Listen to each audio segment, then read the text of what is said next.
Mael memiliki pembawaan sikap yang ramah.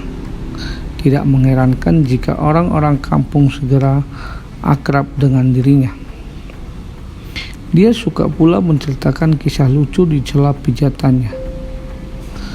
Dia juga tulus dalam melayani pelanggannya. Meskipun begitu, kami tidak tahu asal-usulnya dengan jelas. Jika kami menanyakan hal itu, dia selalu mengatakan bahwa dirinya berasal dari kampung yang jauh di kaki gunung. Berikut yang bukan karakter Mael adalah A. Ramah, B. Ikhlas, C. Pemarah, dan D. Tulus. Jawaban yang tepat adalah C.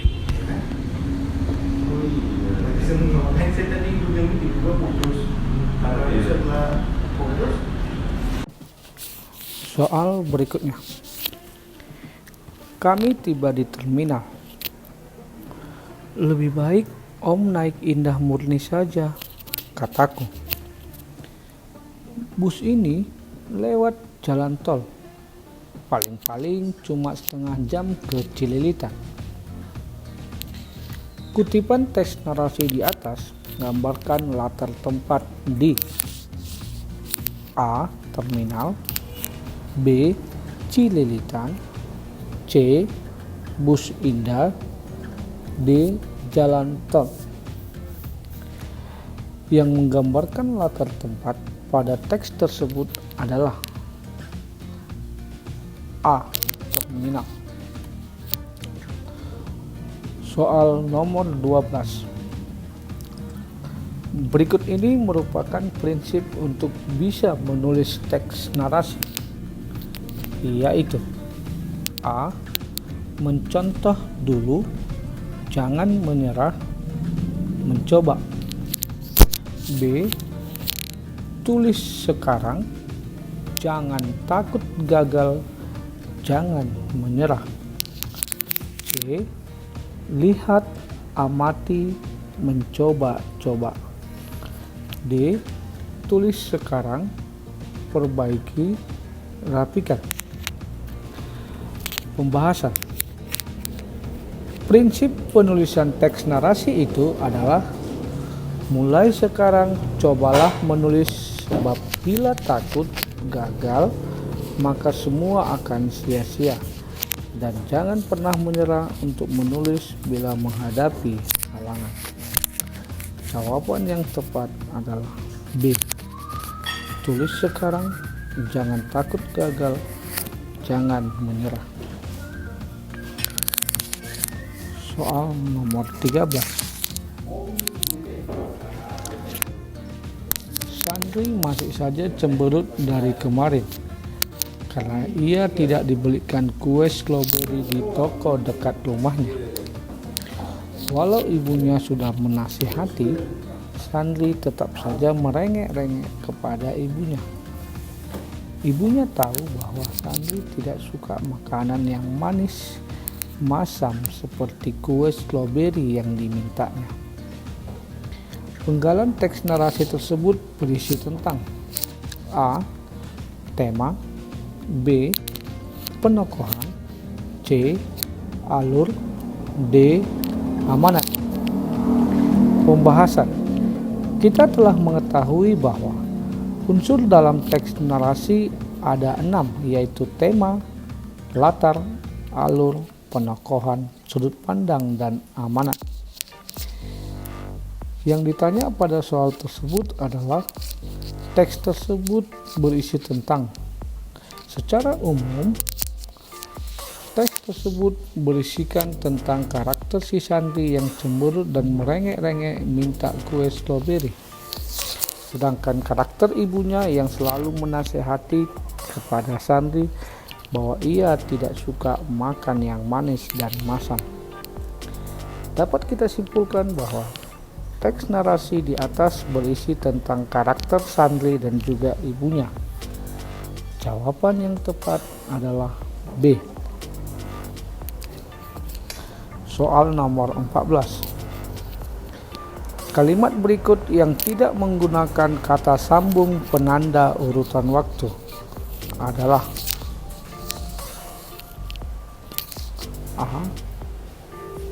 Varta sampai di planet Mars dan bertemu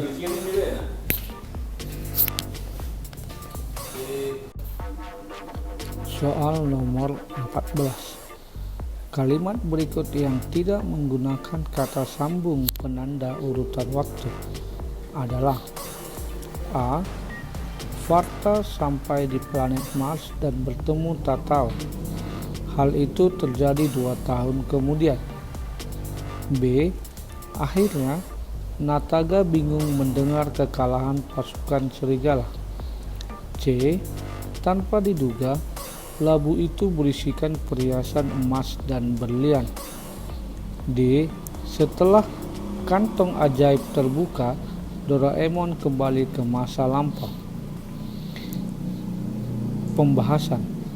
Kata sambung penanda urutan waktu akan ditandai dengan kata sambung yang bertuliskan kemudian, lalu, setelah itu, akhirnya, sebelumnya, dan lain-lain. Jawaban yang tepat adalah C, karena menggunakan kata sambung kesetaraan, yakni dan.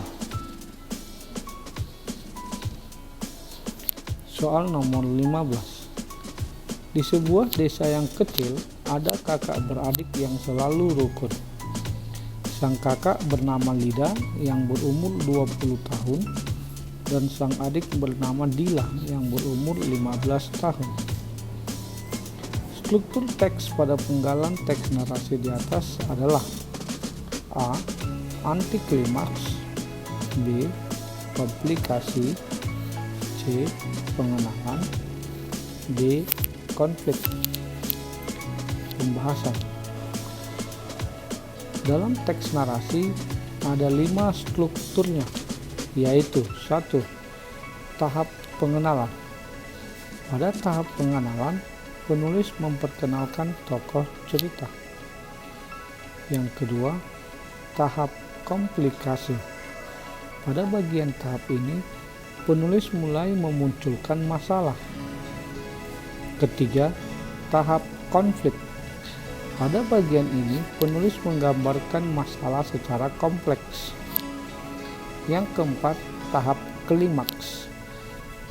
Pada tahap ini, penulis menggambarkan puncak dari masalah. Dan terakhir, tahap antiklimaks. Pada tahap ini, penulis menggambarkan penyelesaian masalah. Dari teks tersebut, dapat kita katakan bahwa ini adalah tahap pengenalan. Soal nomor 16. Di bawah ini merupakan jenis-jenis teks prosedur, kecuali A.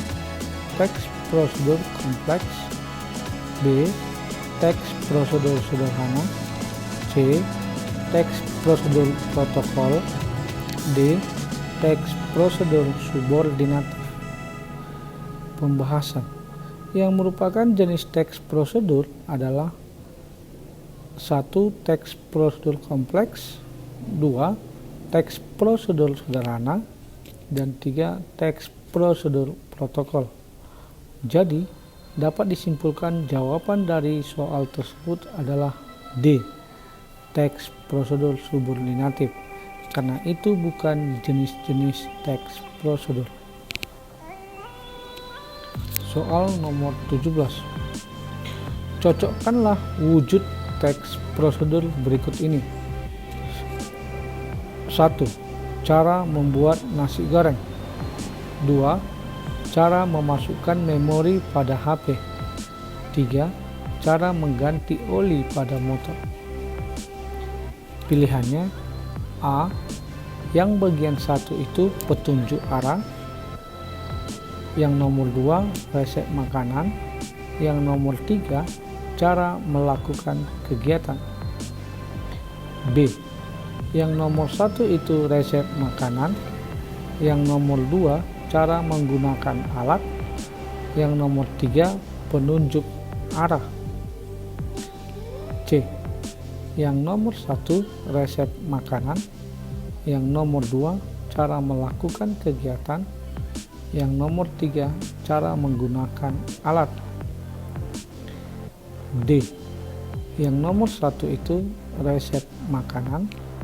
Yang nomor 2, cara menggunakan alat. Yang nomor 3, cara melakukan kegiatan. Jawaban yang tepat adalah D, karena cara membuat nasi goreng itu adalah wujud dari resep makanan.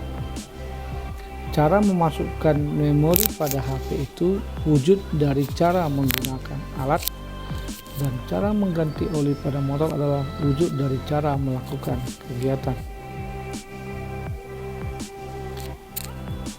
Nomor 19.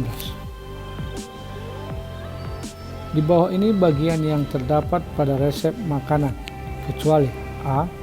Bahan pembuatan, B. Harga makanan, C. Cara membuat, D. Jumlah takar.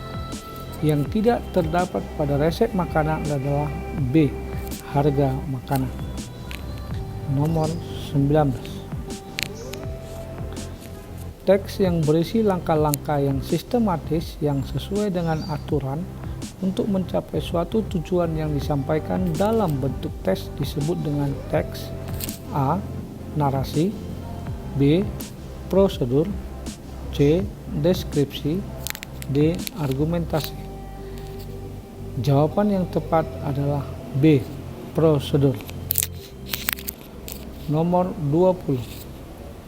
Batang pisang dikerap cukup dalam, kemudian batang pisang dirobohkan pelan-pelan. Caranya, salah satu pelepah daunnya ditarik sampai hampir roboh. Tandannya jangan sampai membentur tanah agar tidak rusak. Sebelum tandan dekat ke tanah, ujung tandan dipegang dengan tangan atau disanggah dengan alat yang telah disediakan. Penggalan teks prosedur di atas membahas tentang A. Buah pisang sebagai bahan keripik pisang, B. Manfaat buah pisang selain sebagai buah meja, C. Cara memanen buah pisang, D. Cara memanfaatkan buah pisang. Jawabannya adalah C. Cara memanen buah pisang. Demikianlah pembahasan pembelajaran penilaian harian kedua bagi kita. Bila ada kata yang kurang, mohon dimaafkan. Terima kasih.